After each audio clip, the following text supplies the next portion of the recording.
Hi, everyone. Thank you for joining us. I will start the introduction in a little bit. I'm just going to allow a couple of seconds for folks to join us.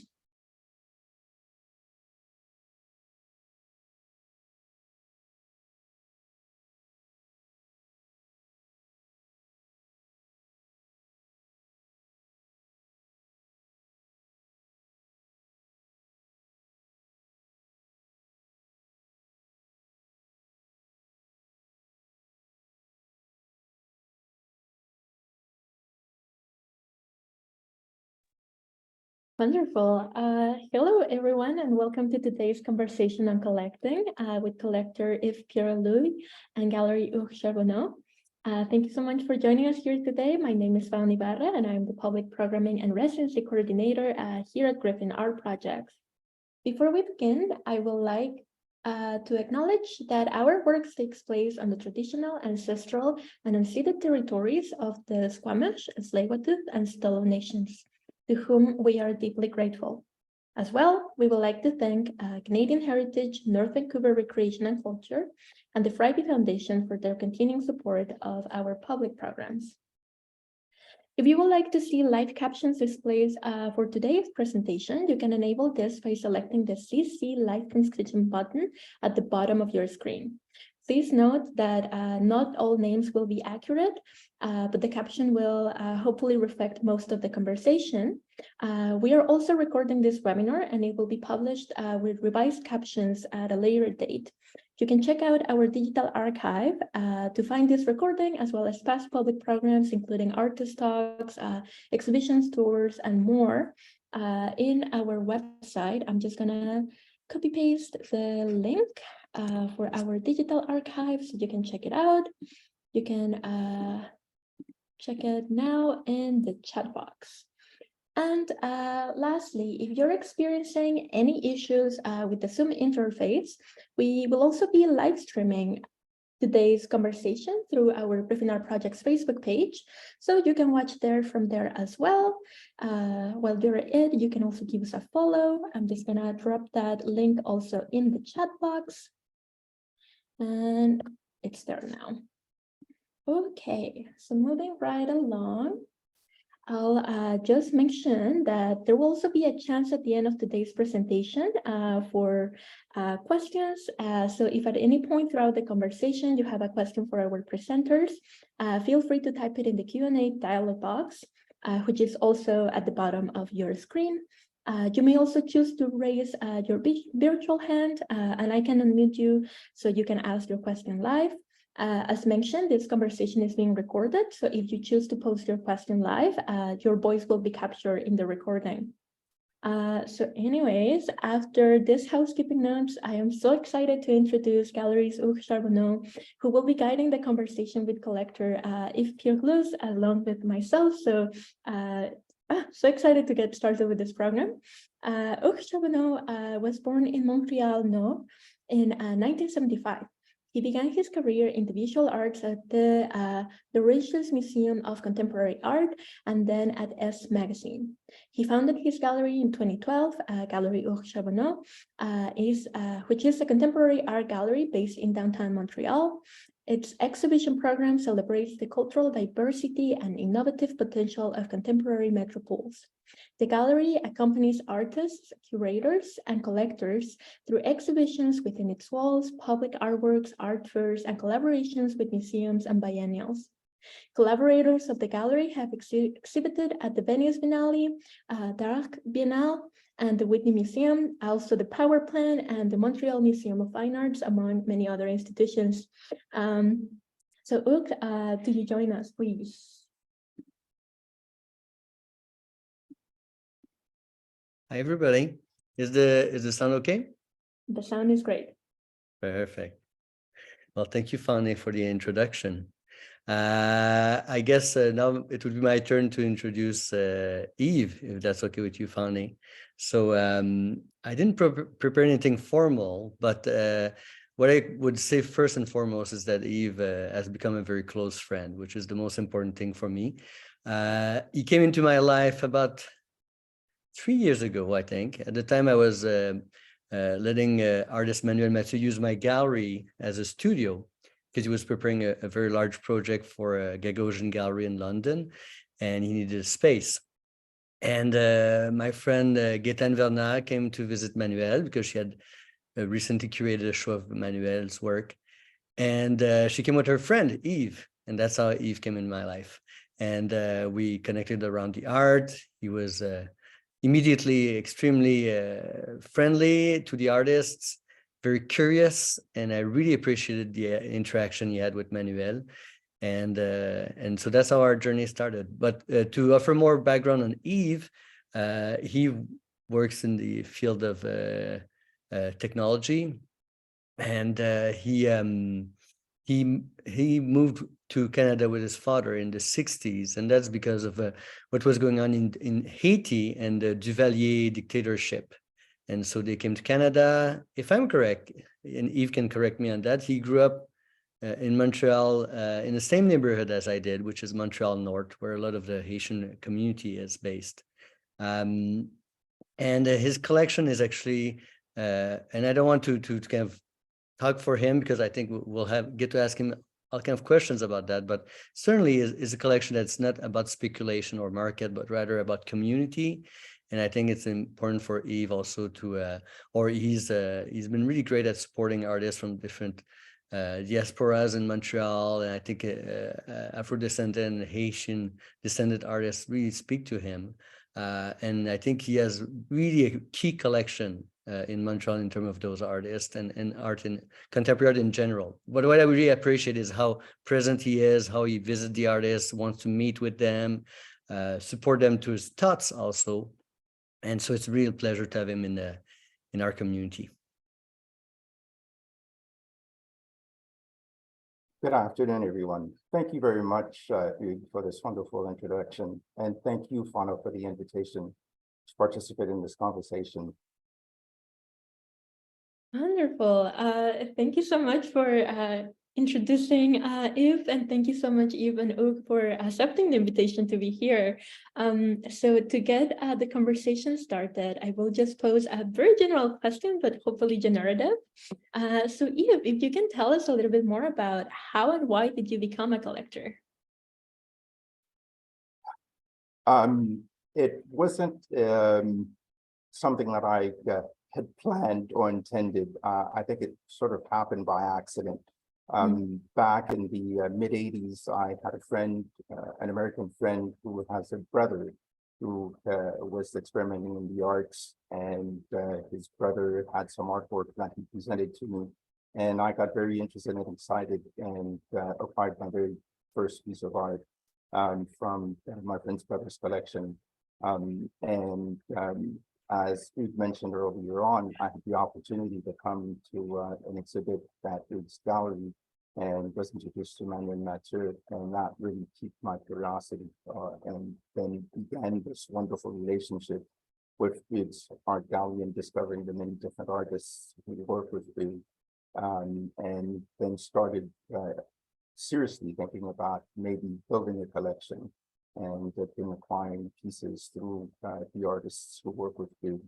And I'm beginning to be a little bit more intentional about the pieces that I'm sort of targeting and wanting to have as part of a larger conversation of discovering art, and also becoming more familiar with the different young artists who are very promising here within the Montreal scene. And what are some of the key artists in your collection? You mentioned your intentionality of supporting artists, especially like Afro-descendant artists.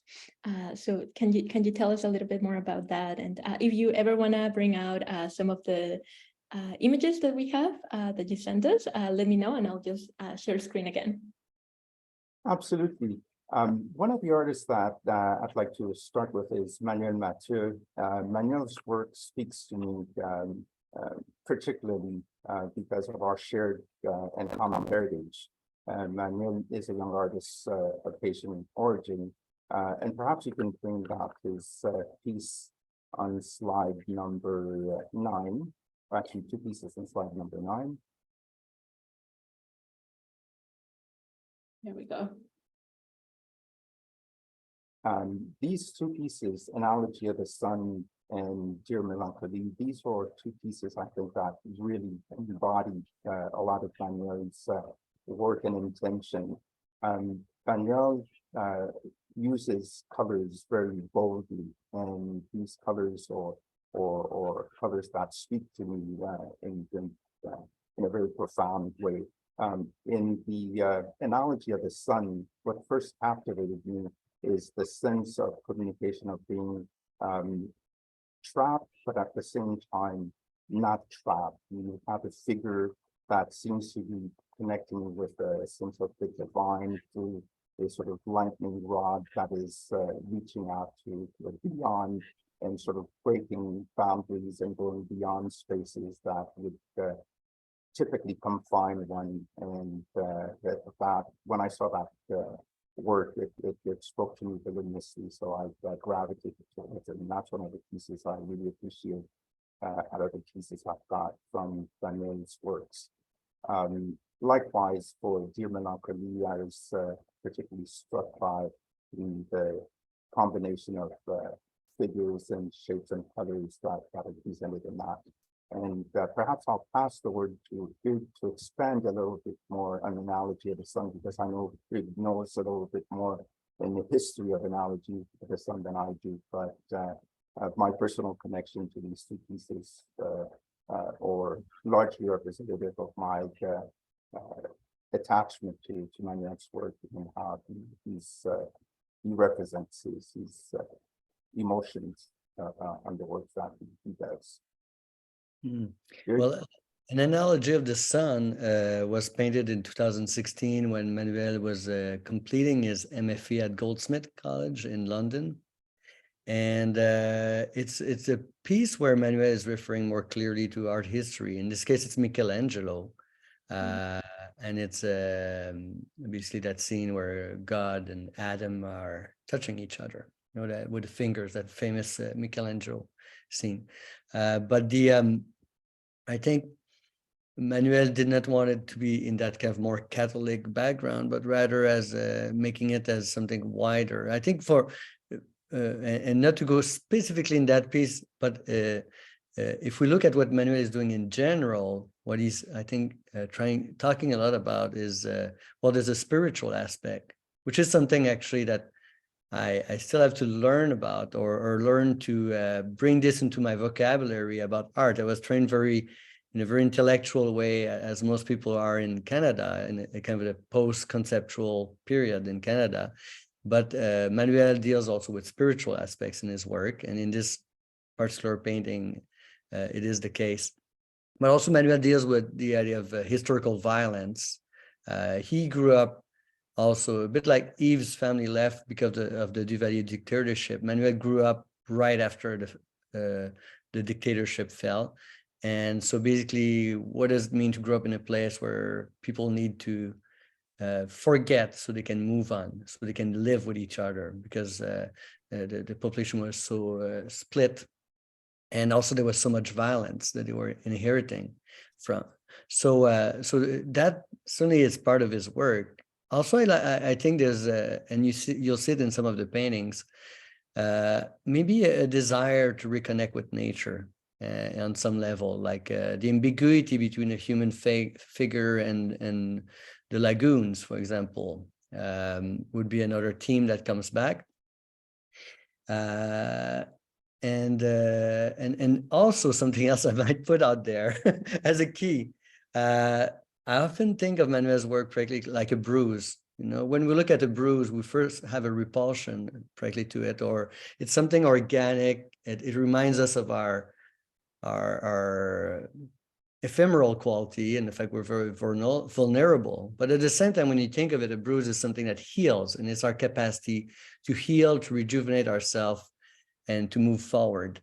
And so to heal, literally. So his paintings deal also with those things, this kind of formlessness, but is it something that's decaying in front of us, or is it something that's forming in front of us, or repairing itself in front of us? So there's all those questions. When Yves started looking at An Analogy of the Sun, I thought it was really interesting because he already owned a few pieces by Manuel by then. And it's a piece that Manuel kept in his collection for a very long period. And so it was a way for Yves to get access to have the origin of Manuel's work, like the beginnings, a key earlier work.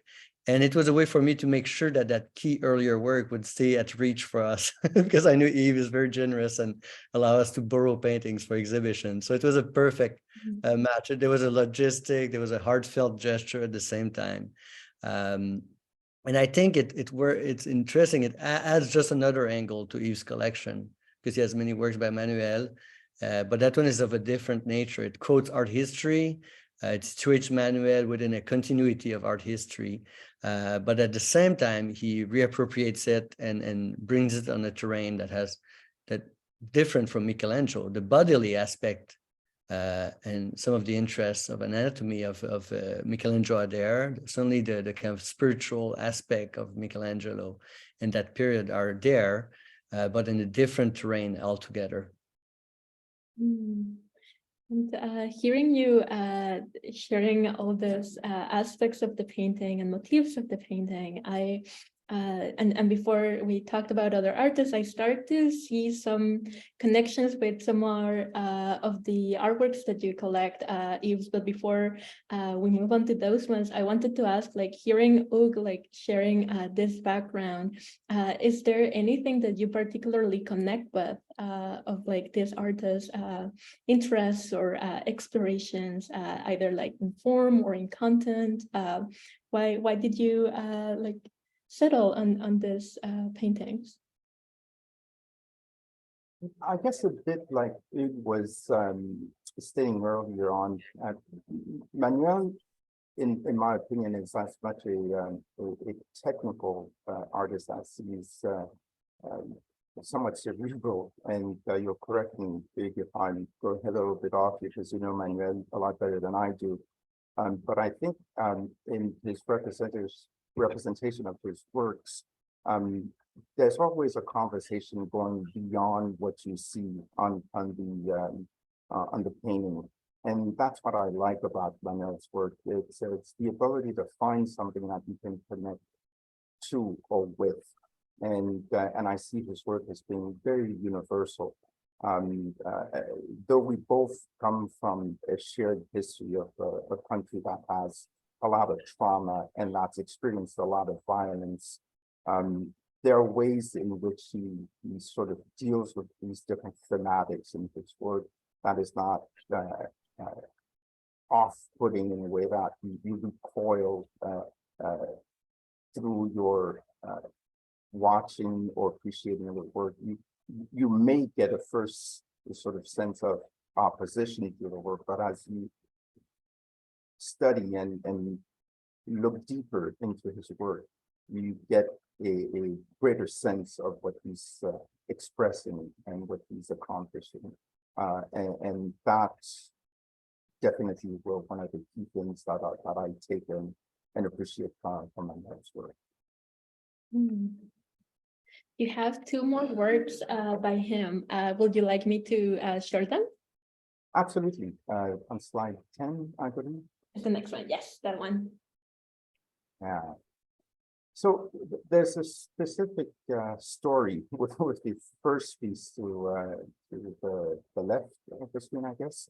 Head in the Cloud was the piece that really got me into Manuel's works and that sort of motivated me to start this relationship with Manuel and Mithriga as well. When Hugues talked earlier on about the first exhibit where I visited his art gallery and workspace where Manuel had been preparing for this exhibit, I was awestruck by the volume of work that Manuel had done over a short period of time. And as I walked through the gallery, I saw different pieces. I came across this specific piece that for some reason I spent 10 minutes just admiring this piece, Head in the Cloud. I thought that this piece was a piece that I wanted to have right then and there. And I approached Hugues about this piece and asked Hugues if there was any opportunity or any chance of me getting this piece. And at the time, he didn't think so. And he said all the pieces have already been spoken for and that they were going with that. And then they showed that Daniel was going to Eastern afterwards. So we left it at that, and a couple of weeks later, I got a call from Hugues saying that Manuel had offered if I was interested in the piece to acquire it, and I was really touched by the gesture, and that was as a result of the conversation I'd had with Manuel, expressing my appreciation for the piece, and so the interpretation that I'd shared with Manuel for the piece seemed to have moved him enough that he chose to let that piece go. And till this day, every time that I look at this piece, I see new aspects of the imagery or sentiment that is expressed in this work. And similarly for the other work, which is the piece on architecture, and I was a little bit struck by it as I couldn't make the direct correlation with architecture, but when you study this piece a little bit more, the lines and the forms that are used or suggested of architecture and the way Manuel expresses and conceives of such elements. And that one, in fact, I will perhaps pass the word to Hugues, who might be able to expand a little bit more on that second piece. Well, the Emmanuel is quite passionate about architecture, and I think he dreams big. He has this idea to create new cities in Haiti that would be more suited to people, and maybe again this idea of reconnection with nature. I think that painting is articulating what architecture could be, and especially what he doesn't want it to be, in a sense, because he's deconstructing this notion of pure functionality and of a building that's rational. And so basically he's expressing energy, again, relationship to the landscape or humans, and bringing back humans at the very core of architecture. So again, he's kind of more, as I said, it's not so much offering a precise answer on what architecture can be, but he's certainly trying to tell us something about what architecture might be lacking in many cases in our cities. Anyway, he's right now, as he was painting this, he was also working, and I don't know if you knew this, Yves, but he was working on a submission to design the art for a subway station in Montreal. So the architecture has always been at the center of his preoccupation and his passion, but architecture was especially vibrant at that time, and he was again trying to think of what it is to make art for a public space or within architecture where people walk by. In this case, it's near the University of Montreal, so young thinkers and young people come and walk through the art, and what do you offer them as reflections? So basically that's kind of a bit of the background I could give on that piece. And I'm enjoying just hearing you talk about this collection, and just kind of drawing from what you just mentioned, Hugues, and going back also to Yves, first or initial opening for these pieces.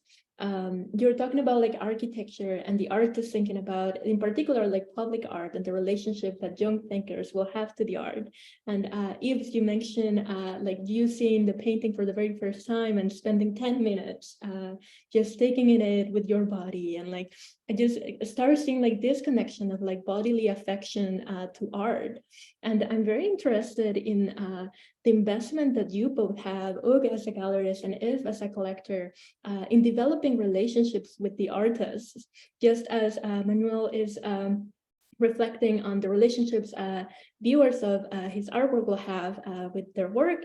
You're also thinking about, and perhaps I'm wrong, please let me know, prioritizing the relationships that you develop with artists and collectors.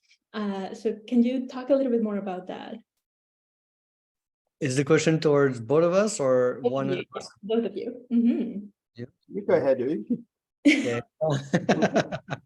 The I think it comes to a point in my life where basically when I opened my gallery, I was going through a lot of thinking and reevaluating of things, and and I'd been fairly successful in the art world, but the wanting to really make it meaningful, and I without knowing it, but basically what I did was seek artists that could teach me about life, that could expand my definition of art, and basically multiply the possibilities for me to live and to live experiences. And for example, Manuel, and by the way, I could say that most of my artists are extremely close friends. No, I didn't go for the traditional model where I'm a professional and we have a professional relationship, etc. They're really friends, and they call me on weekends and they call me to talk about love and all the aspects of their lives. And each of them have allowed me to go further. I learned a lot from them. And Manuel, it was about painting itself. As I said, I was coming from a very rational angle at art, and I was trained in a way where you would explain meaning from art. And Manuel taught me how to be open to the process, be open to being unstable or destabilized by art, and accepting that sometimes art is unresolved to some extent, and that's the beauty of it. And so he taught me a lot of how to appreciate painting, as a matter of fact, and new currents of painting. And I think if you want to embrace things that go further than the standards of Western art, the canons of Western art, you have to expand also your definition of art. And Manuel really helped me through that journey.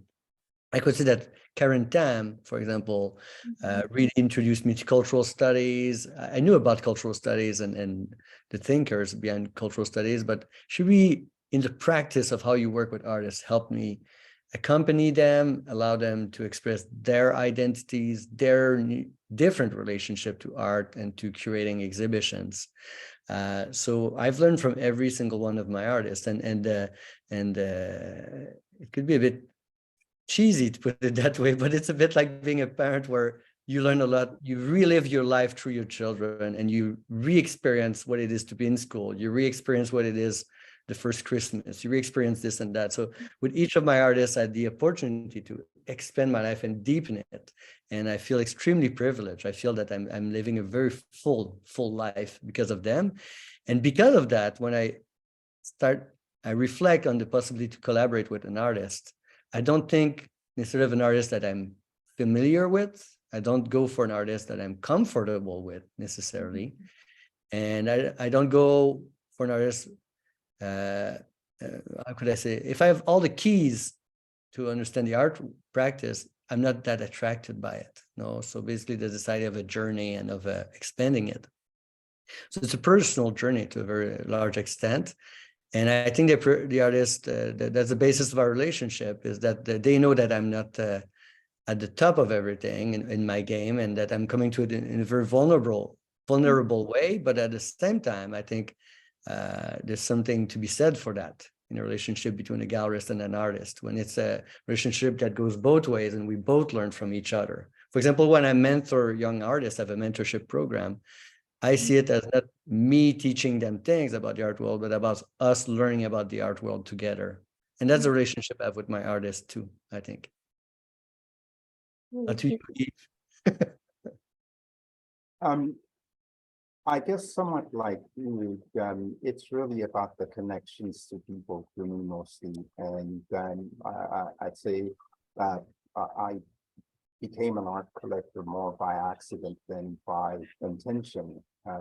However, once I began understanding what it meant to start having this sort of connection with artists and collecting their pieces, I began to look at things with a little bit more intention, not so much on the economy of art collecting, but really developing long-term relationships with the artists who are creating these pieces to support them in their practice, and also uh, be able to develop a collection that is meaningful enough that I can pass on as a legacy to my family. So it has been very instructive to walk along this path with Hugues, who's already been doing all this work with these artists and getting to know them better. And I have had the same opportunity to sort of socialize with some of these artists and get to see their work and go to their workshops and see them at work. And so therefore it's a lot easier for me to sort of appreciate the pieces that they've done. And when I see something that really speaks to me, then I can acquire it in support of their work. So I have another example. If we go to slide 11, where there's one young artist who has been working with Hugues. And there was an exhibit at Hugues Gallery, and some of his pieces were there. And this piece struck me particularly. The title is Possible. I guess a rough translation of that would be Possible Lives. And it's a sort of like dismemberment and reconnection of pieces of oneself. That I just so appreciated the way that he approached this piece and did this piece that I sought to acquire this piece.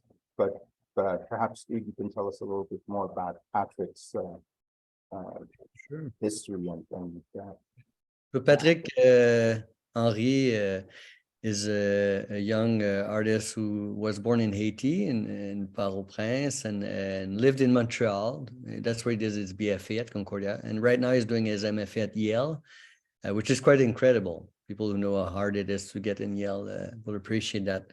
That particular piece, so basically you have the body, a human body. It's a cast of a friend of his. And on it is tattooed, if we want, the map of Port-au-Prince, but also the map of Montreal superposed. So it's about mapping two places and embodying those two places, or anyway, incorporating those two places within the body. And his work at that period was transitioning outside of a body of work that he had shown that was dealing with the earthquake in Haiti and surviving the earthquake and those kind of traumas, and was moving towards another type of practice that's a bit wider. And now, right now, his thesis actually that he's working on in Yale is absolutely. I don't think Yves, you had a chance to see what he's up to, huh? No, not lately. They haven't had a chance to connect lately. I think all the other students are telling him to slow down, because basically after 2 months he did a little show, an open studio, and it was a thesis already there after 2 months at Yale. But it was really touching, dealing with the violence in Haiti, the current violence in Haiti, and the idea of the ruins also in the body and so on. Anyway, so the piece that Yves owns is between basically those two bodies of work. And so at the time Patrick had done finished his BFA, and he was in Montreal and making work for himself and thinking about going to Yale, and that's when this piece was done. But anyway, Patrick is a very promising very young emerging artist, and I think with a beautiful career ahead of him. If you'd like, I'm pardon, please go ahead. No, please tell me. No, I was going to direct you to slide 12, please. It Let's is go there. a slide that I like to share with the audience. This artist I've discovered posthumously, Chelsea Verna, and this piece was part of a recent exhibit that was done. And perhaps Hugues, I'll let you talk a little bit about Chelsea for the audience.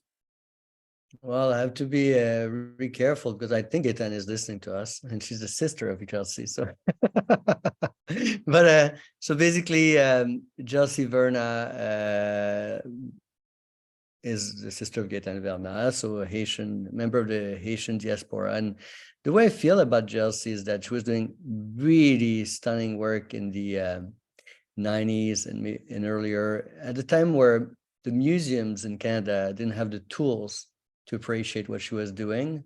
I think the antennas were not in place to receive that work. And she tried to open doors for a community, and at the time it was very difficult. And she ended up living and teaching in the United States. And she died very early on. And at that time she was teaching in, if I'm correct, in Wisconsin. And her art was dealing with the image sometime of a Black woman, dealing with the hair, dealing with her own image, self-portrait, her situation within society. She was sometimes dealing with history, such as Martin Luther King, for example, in some of the work. This specific piece, it's about gays, I think. I see it, and I might be wrong, as some sort of a self-portrait, maybe. And the surface is absolutely beautiful. We showed a very small body of work at the gallery, maybe a dozen work, and we just tapped into the huge vastness of that body of work, of what Chelsea did. And I really have hopes that we'll keep seeing her work resurface. And actually, a fellow from Vancouver, Will Abil, will exhibit her work at the Plural Fair in Montreal. And I invite everybody to try to ask Will to send you images of those works, because they are really beautiful. And I think he's showing different work from what we've shown in Montreal. So basically, what we have is an artist that basically the train passed by and she didn't have an opportunity to get in that train. And now we're trying to fix, after the fact, that missed appointment with history, and understand what she was trying to do with her work. She was a young mother. She was dealing with all kinds of issues that were very important. And as I said, she was trying to open doors. Most of them did not open for her while she was alive. And let's hope that she will beneficiate from that. When we showed her work, it was in the context of an exhibition called Imaginaire Souverain, Sovereign Imaginations. And it was a showcase of Haitian artists from the Canadian diaspora. And the curator, Dominique Fontaine, was trying just sort of the dynamic quality of that scene. And we're so happy to include Chelsea, because she was alongside Manuel Mathieu and Clovis Alexandre Desvarieux, and a whole new generation who now have access to museums, and to the potential is there for them to have great careers. And we try to associate Chelsea with that so she could beneficiate from that momentum. And Yves picked, I think, one of the great pieces of basically we selected our favorite dozen of works from the estate, and Yves picked, I think, what was one of my top 2 pieces from that selection. I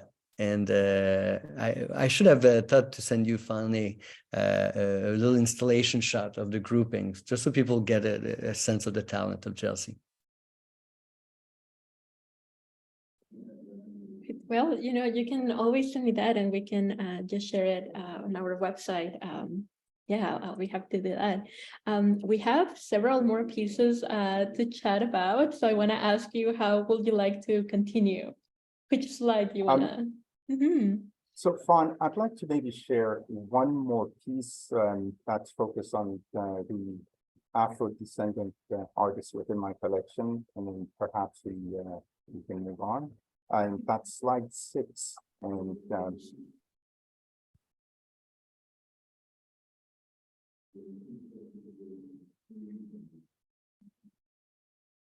so this piece is by an artist that I met, of course, through Hugues Charbonneau, and I just love the play of colors and the imagery that is presented in this piece.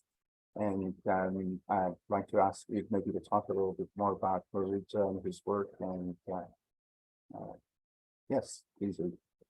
Okay, so the piece is very complex. At first, my perception, without knowing anything about it was that it was dealing with our perception of people in Africa, the notion of food, because the plant in the background is a very known plant in Africa. And now I apologize because I don't remember the name of that plant. Yves, if you remember, please tell me. So you see the roots on the head of the character, and then there's the leaves in the background. But it's a comestible plant, very important in Congo for food. But the story is goes deeper than that. First, in the background, you have the type of fabrics that you would find in Congo.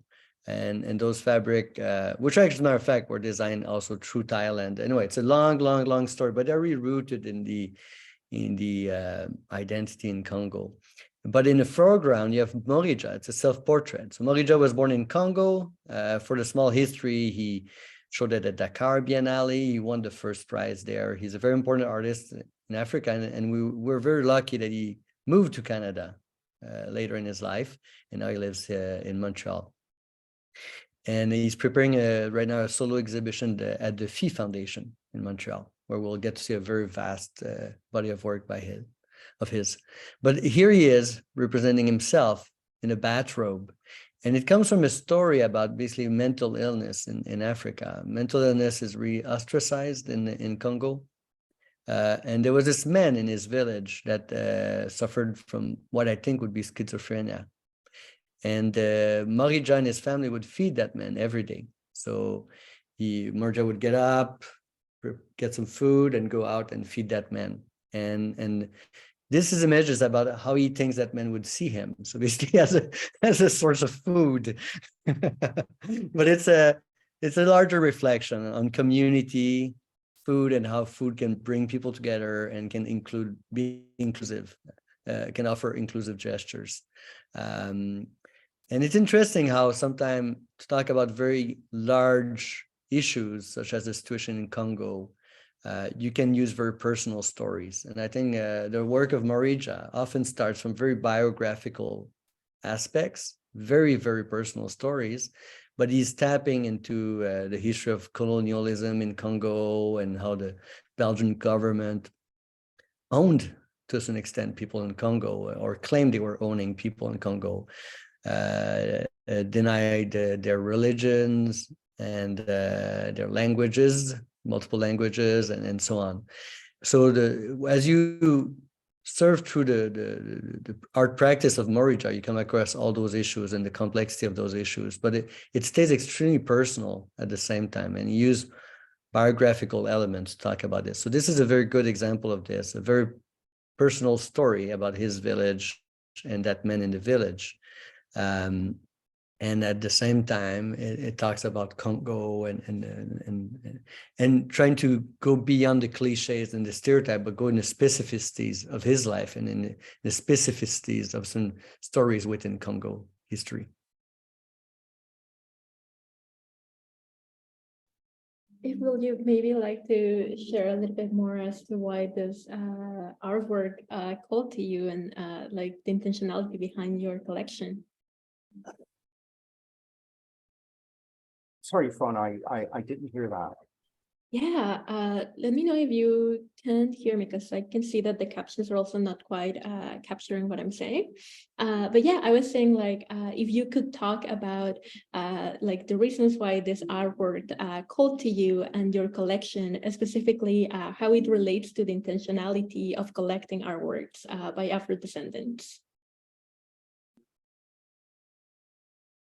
I don't know that I could articulate any better what you just said earlier about this piece. I think all the issues that are raised, whether it's to talk about mental illness or whether it is to address the journey of Morija in his native Congo, particularly this piece just drew me because of the elements that are represented in it, and I just reacted to this piece on a visceral level. That was the primary reason for which that I wanted to have that piece.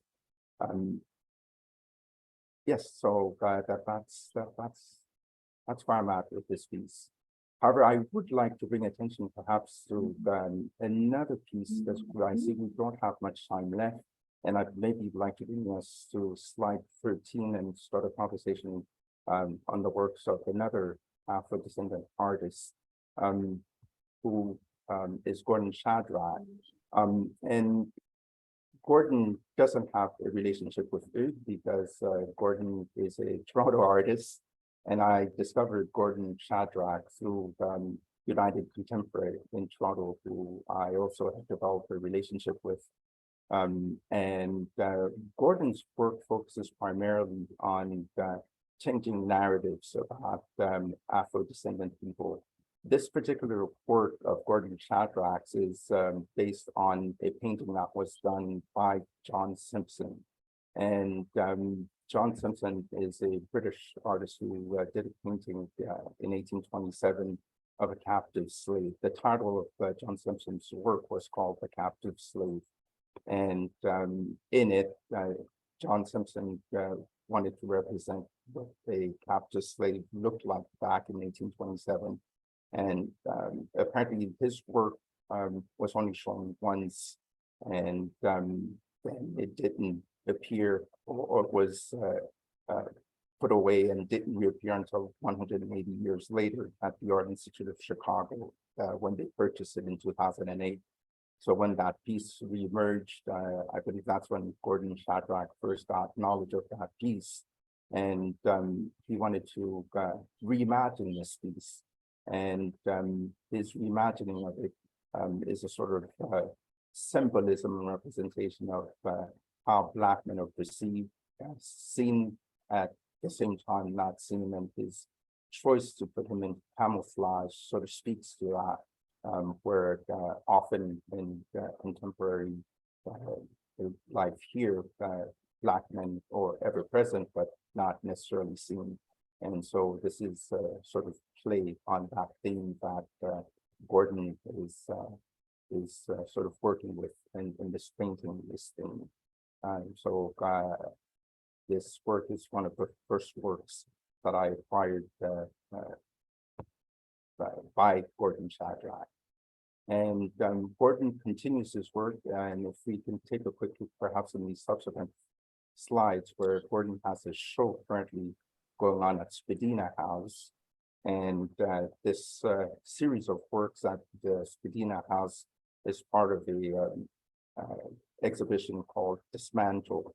And in the Dismantle exhibition, Gordon's reimagining of what Spadina House would be like by representing a series of paintings or images of the different people of Afro descent, to begin a conversation about representations of Black within Canadian history and within the landscape. The paintings are seen through the eyes of Mrs. Pipkin, who was a laundress at Spadina House during the time of the Underground Railroad. And so visitors to this exhibit would be seeing the different paintings spread within and around Spadina House from the point of view of Mrs. Pipkin, who was the laundress at the time at Spadina House. So the next few slides show us a bit of these different paintings presented by Gordon Shadrach at the Dismantle exhibition at the Spadina House.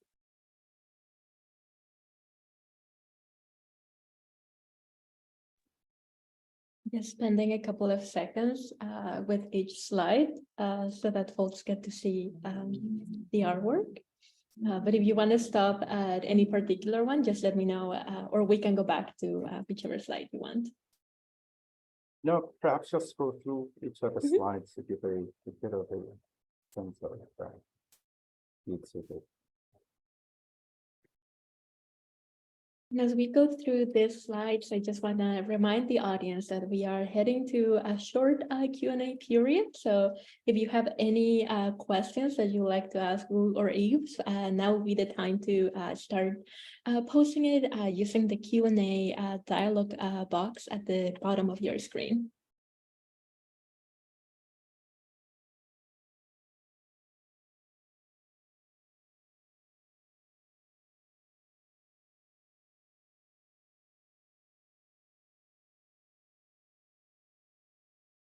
So perhaps I would add one of the key ideas through this exhibit is also reimagining of the Spadina House as a sort of museum using an Afrofuturism narrative where the house would be considered as a safe haven for those who are seeking refuge or freedom through the Underground Railroad. So by having those different pieces spread across Spadina House, this would, of course, give a sense of more community for those who would be welcomed into this house as they were seeking freedom.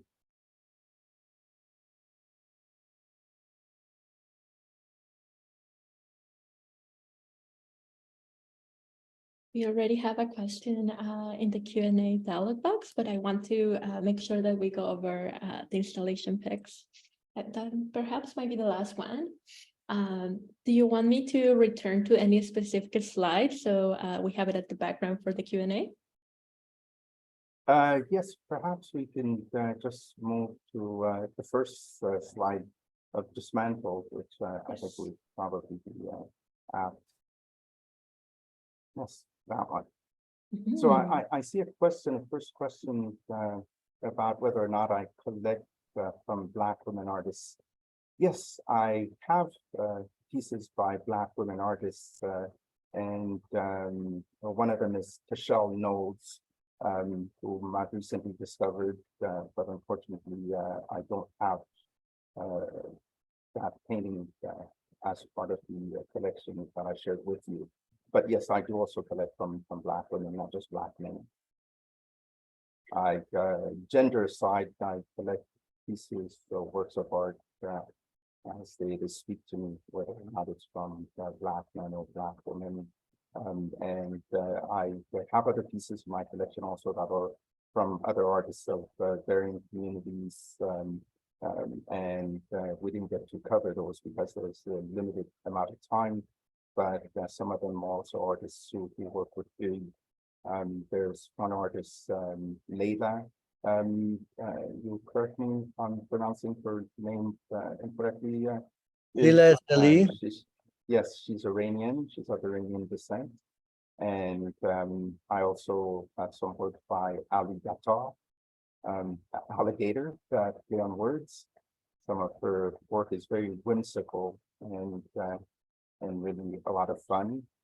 So yes. And of course, there was also Chelsea Verna. Right, Chelsea is the other woman artist. Yeah, we have another question by an anonymous attendee who's asking, and this is a great question. I meant to ask this at some point. What do you intend to do with your collection in the future, Yves? At this point, my intention is really that the collection stays for the family as legacy. I don't collect work for any speculative reasons in the hopes that the work will acquire certain value for resale. I really acquire each piece because they speak to me and I really enjoy them. I enjoy looking at them. And I believe that some of these pieces would need to be shown and exhibited in different spaces at some point in time, which is why I have this sort of relationship with Hugues that it knows that whenever those shows are requested or needed to be presented elsewhere, that they can easily be loaned so that they can be viewed by others and allow for conversations, sometimes necessary conversations to be had. And so hopefully my family will be able to continue the practice long after I'm gone. Well, you previously was chatting about the mentorship that he has with young artists. Will you say that by passing down your collection to your family as a legacy, you're engaging in some sort of mentorship, like on collecting art? I'd like to believe that. I'd like to think so, because I think art enriches our lives in so many ways, and in some respects, art offers us the opportunity to maybe see things that we do not wish to see, or have conversations about things we do not wish to discuss. And so therefore, I would hope that, yes, it would be a form of mentoring, not just for the youth in my family, but for the broader community as well. Yeah. With that in mind, I maybe would like to share a passage, a quote from a book on Manuel Mathieu's work, and I'm quoting him in Al-Sadin in this. And this quote reads, Manuel Mathieu's work serves as a reminder that being aware of the calamities that afflict others or commemorating past tragedies in distant places is not a burden that falls solely on the shoulders of a nation's local but diasporic communities. Instead, it is part of our collective responsibility, a responsibility for a common history and shared future on this planet. Indeed, Mathieu's work is as much about capturing memories of the world as it is focused on revealing the forgotten episodes from Haiti's past.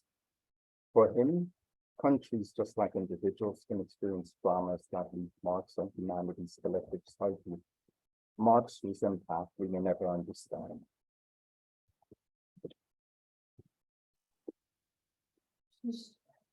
There's such a wonderful way to frame your collection and the intentionality behind collecting. You kept saying that you became a collector as an accident by accident, but I'm so happy that those things that align and happen for you to become a collector were there, and that you are preoccupied with passing that to your family as a legacy, but to the broader community as a sort of mentorship to have conversations that we might not have otherwise. Hugues, do you want to offer some final words or some final thoughts before we wrap up?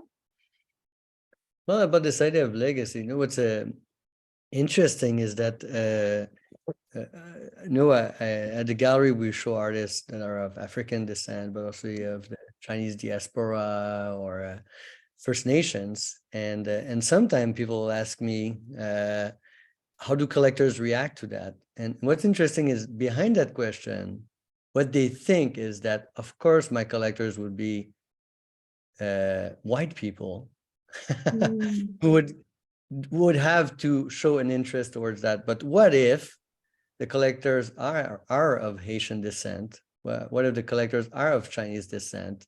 And what if the collector base in Canada now is expanding? And what if our museums could include those collectors and in the conversation? And what if so it's interesting what Yves is suggesting, that his family could continue this, because as a matter of fact, what I'm seeing is the new faces in the art scene. And there's many great collectors. And for example, my mentorship program at the gallery, we offer free studios. So Jad and Rula came from Lebanon and had a difficult, well, like everybody, they had to transit towards Canada and live some difficulties. And now they want to help artists who are going through transition and passages. So what if a new generation of collectors with a different background could bring something extremely positive to our art scene?